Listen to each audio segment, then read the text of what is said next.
আসসালামু আলাইকুম। সংবাদে আপনাদের সবাইকে স্বাগত জানাচ্ছি। আমি ফিরোজ তোহা। শুরুতেই আরবে কেবলস সংবাদ শিরোনাম। বাংলাদেশের সর্বশেষ গুরুত্বপূর্ণ আপডেট সংবাদ আপনাকে স্বাগত। শুরুতেই সংবাদ শিরোনাম, পরে বিস্তারিত।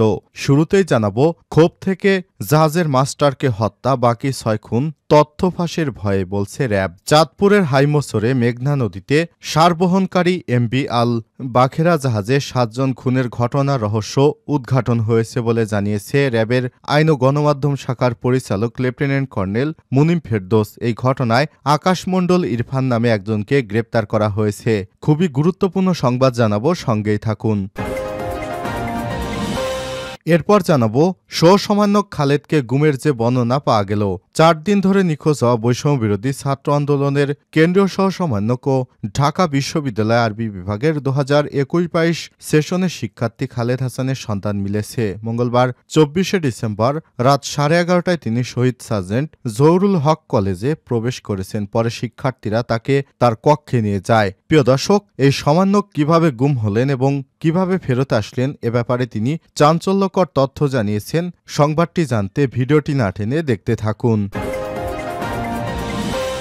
এদিকে জনপ্রশাসন সংস্কার কমিশনের সিদ্ধান্তের প্রতিবাদে প্রশাসন ক্যাডারদের সভা। উপসচিব পদে পদোন্নতিতে প্রশাসন ক্যাডারের কোটা কমাতে জনপ্রশাসন সংস্কার কমিশনের নেওয়া সিদ্ধান্তের প্রতিবাদে বিসিএস প্রশাসন ক্যাডারের অবসরপ্রাপ্ত কর্মরত কর্মকর্তাদের যৌথ প্রতিবাদ সভার আয়োজন করা হয়েছে। এবারে জানাবো, আসছে সত্য প্রবাহ, জেনে নিন কবে থেকে।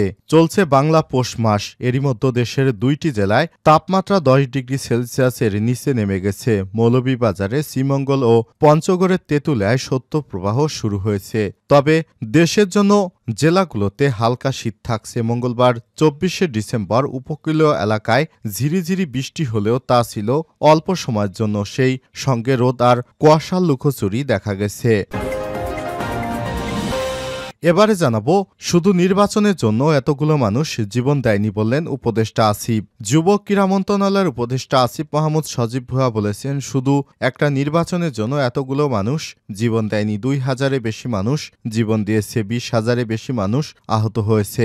নিহত এবং আহতদের পরিবারের সদস্যরা দেশের নানা সংস্কারের কথা বলছেন। আমরা সংস্কারের দাবিগুলো পূরণ করব। এবং সর্বশেষ জানাবো, 3 শ্রেণীর মানুষকে ফাঁসিতে ঝোলানোর হুমকি দিলেন ডোনাল্ড ট্রাম্প। যুক্তরাষ্ট্রের প্রায় সব মৃত্যুদণ্ডপ্রাপ্ত আসামিদের সাজা কমিয়ে যাবজ্জীবন করার বর্তমান প্রেসিডেন্ট জো বাইডেনের সমালোচনা করেছে নবনির্বাচিত মার্কিন প্রেসিডেন্ট ডোনাল্ড ট্রাম্প। একই সঙ্গে ধর্ষক, হত্যাকারী ও দানবের মৃত্যুদণ্ড দেওয়ার হুমকি দিয়েছেন তিনি। খবর ভারতীয় সংবাদ মাধ্যম এনডিটিভির। প্রিয় দর্শক, এতক্ষণ শুনছিলেন সংবাদ শিরোনাম, এবারে বিস্তারিত। তবে তার আগে বন্ধুরা, অনুরোধ থাকবে এই সংবাদটিতে একটি লাইক দিন। এই চ্যানেলে আপনি নতুন হয়ে থাকলে আমাদের সংবাদটি দেখতে দেখতে চ্যানেলটি সাবস্ক্রাইব করে রাখুন, যাতে করে বন্ধুরা আমাদের পরবর্তী লেটেস্ট আপডেট সংবাদগুলো সবার আগে আপনার কাছে পৌঁছে যায়। কমেন্ট করে আপনার মূল্যবান মতামত জানিয়ে দিন আপনি বিশ্বের কোন দেশ থেকে বা বাংলাদেশের কোন স্থান থেকে আমাদের সংবাদটি দেখছেন এবং শুনছেন। এবারে বিস্তারিত। ক্ষোভ থেকে জাহাজের মাস্টারকে হত্যা, বাকি 6 খুনের তথ্য ফাঁসের ভয়ে বলছে র্যাব। চাঁদপুরের হাইমসরে মেঘনা নদীতে সারবহনকারী এমবি আল বাখেরা জাহাজে 7 জন খুনের ঘটনার রহস্য উদ্ঘাটন হয়েছে বলে জানিয়েছে র্যাবের আইন ও গণমাধ্যম শাখার পরিচালক লেফটেন্যান্ট কর্নেল মুনিম ফেরদৌস। এই ঘটনায় আকাশমণ্ডল ইরফান নামে একজনকে গ্রেপ্তার করা হয়েছে। লেফটেন্যান্ট কর্নেল মুনিম ফেরদৌস সমকালকে বলেছেন, দীর্ঘদিন ধরে বেতন ভাতা না পাওয়া এবং দুর্ব্যবহারের ক্ষোভ থেকে আকাশমণ্ডল ইরফান জাহাজের মাস্টার গোলাম কিবরিয়াকে হত্যা করেন। এছাড়াও মাস্টারকে খুনের তথ্য জাহাজে থাকা বাকিরা জেনে গেলে তিনি আইনশৃঙ্খলা বাহিনীর কর্তৃক ধরা পড়বে বিধায় একে একে সবাইকে কুপিয়ে হত্যার চেষ্টা করেন। ঘটনায় জানা যায়, আকাশমণ্ডল ইরফান বাগেরহাটের ফকিরহাট এলাকার জগদীশ মণ্ডলের ছেলে। তিনি সুকানির সঙ্গে ইঞ্জিন রুমে কাজ করতেন। গ্রেপ্তারের সময় আকাশমণ্ডল ইরফানের কাছ থেকে একটি হ্যান্ড গ্লোভস, একটি ব্যাগ, ঘুমের ওষুধের খালি পাতা, নিহতদের ব্যবহৃত 5টি ও গ্রেপ্তার আকাশের ব্যবহৃত 2টি মোট 60টি মোবাইল এবং বিভিন্ন জায়গায় রক্ত মাখানো নীল রঙের একটি জিন্স প্যান্ট উদ্ধার করা হয়েছে। খুন হওয়া ব্যক্তিরা হলেন মাস্টার গোলাম কিবরিয়া, গ্রেজার সজিবুল ইসলাম, লস্কর মাজেদুল ইসলাম, শেখ সবুজ, আমিনুর মুন্সি, ইঞ্জিন চালক সালাউদ্দিন ও বাবসি রানা কাজী। এছাড়াও আহত ব্যক্তিরা হলেন সুকানি জুয়েল। প্রাথমিক জিজ্ঞাসাবাদে তথ্য দিয়ে র্যাব দাবি করেছে ইরফান প্রায় ৮ মাস ধরে এমবি আল বাখেরা জাহাজের চাকুরি করে আসছে। ওই জাহাজে কর্মচারীরা ছুটিতে বেতন ও বোনাসের সময় মতো পেত না এবং বিভিন্ন ধরনের বিল কর্মচারীদের না দিয়ে জাহাজের মাস্টার একাই ভোগ করতেন বলে গ্রেপ্তার আকাশ জানায়। তিনি আরও জানান, জাহাজের মাস্টার সব কর্মচারীর উপর বিনা কারণে রাগারাগি করতেন। জানা গিয়েছে ওই ঘুমের ওষুধ খাইয়ে তিনি সবাইকে অচেতন করে তারপর একে একে গলা কেটে কুপিয়ে হত্যা করেন। সহ-সমন্বয়ক খালেদকে গুমের যে বর্ণনা পাওয়া গেল। ৪ দিন ধরে নিখোঁজ হওয়া বৈষম্যবিরোধী ছাত্র আন্দোলনের কেন্দ্রীয় সহ-সমন্বয়ক ও ঢাকা বিশ্ববিদ্যালয় আরবি বিভাগের ২০২১-২২ সেশনের শিক্ষার্থী খালেদ হাসানের সন্ধান মিলেছে মঙ্গলবার ২৪শে ডিসেম্বর রাত 11:30টায়। তিনি শহীদ সার্জেন্ট জহুরুল হক হলে প্রবেশ করে পরে শিক্ষার্থীরা তাকে তার কক্ষে নিয়ে যায়। এদিকে তাকে গুম করা হয়েছিল বলে জানিয়েছে বৈষম্যবিরোধী ছাত্র আন্দোলনের সমন্বয়ক আব্দুল কাদির। মঙ্গলবার ২৪শে ডিসেম্বর দিবাগত রাত ১২টা ৪৫ তিনি একটি গণমাধ্যমকে এমন তথ্য জানান। আব্দুল কাদির বলেছেন, তিনি ভয়ে কাউকে কিছু বলতে পারছেন না। আমি তার সঙ্গে একান্ত কথা বলতে চাইলে সে আমাকে তার গুম হওয়ার ঘটনাটি জানিয়েছে। তিনি আরও জানান, খালেদের ভাষ্যমতে শুক্রবার ২০শে ডিসেম্বর বিকেলের দিকে টিএসসি থেকে রিকশায় করে দোয়েল চত্বরের দিকে যাওয়ার সময় রিকশাতেই অজ্ঞান করে সে জ্ঞান হারায়। পরবর্তী সে যখন জ্ঞান ফিরে পায় সে নিজেকে সুনামগঞ্জের একটি পেট্রোল পাম্পের কাছে মাইক্রোবাসে দেখতে পায়। এ সময় তার সাথে আরও ২ থেকে ৩ জন ছিল। পরবর্তী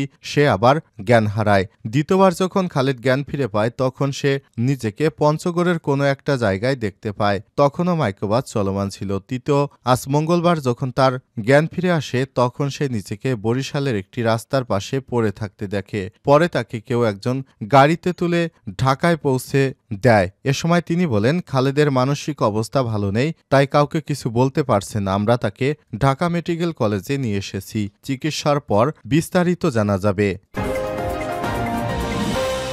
জনপ্রশাসন সংস্কার কমিশনের সিদ্ধান্তের প্রতিবাদে প্রশাসন ক্যাডারদের সভা।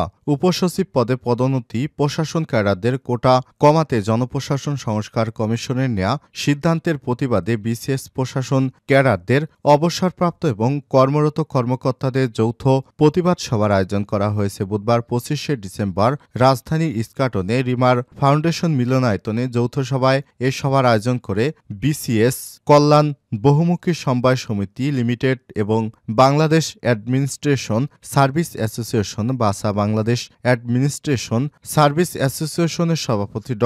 মোহাম্মদ তানোয়ার উল্লাহর সভাপতিত্বে বাংলাদেশ অ্যাডমিনিস্ট্রেটিভ সার্ভিস অ্যাসোসিয়েশনের সভাপতি ও মহাসচিবের বক্তব্যের মধ্য দিয়ে এই প্রতিবাদ সভা শুরু হয়। প্রথম বক্তা হিসেবে বক্তব্য দেন বিদ্যুৎ বিভাগের সিনিয়র সহকারী সচিব সোহেল রানা। তিনি বলেছেন, উপসচিব পদে এই ৫০% হারে পদায়ন বৈষম্যমূলক, অযৌক্তিক এবং ষড়যন্ত্রমূলক। রাষ্ট্রকে দুর্বল করার কোনো প্রচেষ্টা চলছে কিনা এটা আমাদের দেখতে হবে। সবাই বিসিএস প্রশাসন কল্যাণ বহুমুখী সমবায় সমিতির লিমিটেডের সভাপতি এবিএম আব্দুস সাত্তার ও বাসা মহাসচিব মাহবুবুর রহমান উপস্থিত ছিলেন।